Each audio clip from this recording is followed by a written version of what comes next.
প্রথম পর্বের আলোচনায় এটা প্রতীয়মান হয় যে বিভিন্ন সংস্কার কমিশনের পক্ষ থেকে দেয়া সুপারিশ সময়ের ভেতর 25টি সুপারিশের ব্যাপারে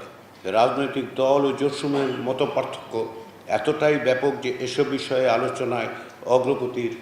সম্ভাবনা নেই। সেই বিবেচনায় কমিশন দ্বিতীয় পর্যায়ের আলোচনা থেকে বেশ কিছু বিষয় বাদ দেয়। এর মধ্যে উল্লেখযোগ্য হচ্ছে রাষ্ট্রপতি, প্রধানমন্ত্রী ও সংসদের মেয়াদ হ্রাস করে 4 বছর করা, বাংলাদেশকে 4টি প্রদেশে বিভক্ত করা, সংবিধানের প্রযোজ্য ক্ষেত্রগুলোতে রিপাবলিকের বাংলা হিসেবে নাগরিকতন্ত্র এবং পিপলস রিপাবলিক অব বাংলাদেশের অনুবাদ হিসেবে জনগণতন্ত্রী বাংলাদেশ ব্যবহার করা,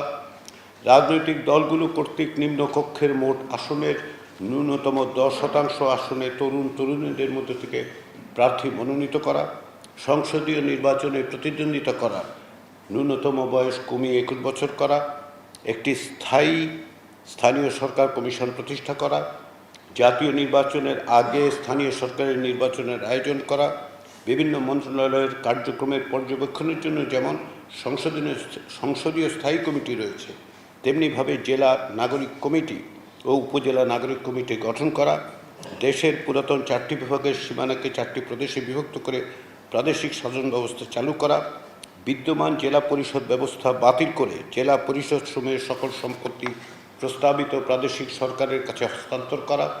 প্রস্তাবিত প্রাদেশিক ব্যবস্থা প্রবর্তনের সুপারিশের আলোকে ঢাকা মহানগরী, টঙ্গী, কেরানীগঞ্জ, সাভার ও নারায়ণগঞ্জকে নিয়ে প্রাদেশিক সরকারের সমপর্যায়ের ক্যাপিটাল সিটি গভর্নমেন্ট করা, উপজেলা পরিষদের ভাইস চেয়ারম্যান পদটি বিলুপ্ত করা, পৌরসভার চেয়ারম্যান, ওয়ার্ড মেম্বারদের ভোটে নির্বাচন করা এবং মন্ত্রী, প্রতিমন্ত্রীদের একান্ত সচিব, সহকারী একান্ত সচিব মন্ত্রীদের অভিপ্রায় অনুসারে সিভিল সার্ভিসের বাইরে থেকে নিয়োগ করা। এই বিষয়গুলো যেহেতু রাজনৈতিক দলগুলোর মধ্যে এতটাই মতপার্থক্য ছিল যে এগুলো ঐকমত্য কমিশন দ্বিতীয় পর্যায়ে আলোচনার জন্য আর উপস্থাপন করেনি এবং এগুলো সুপারিশের বাইরে রেখেছে।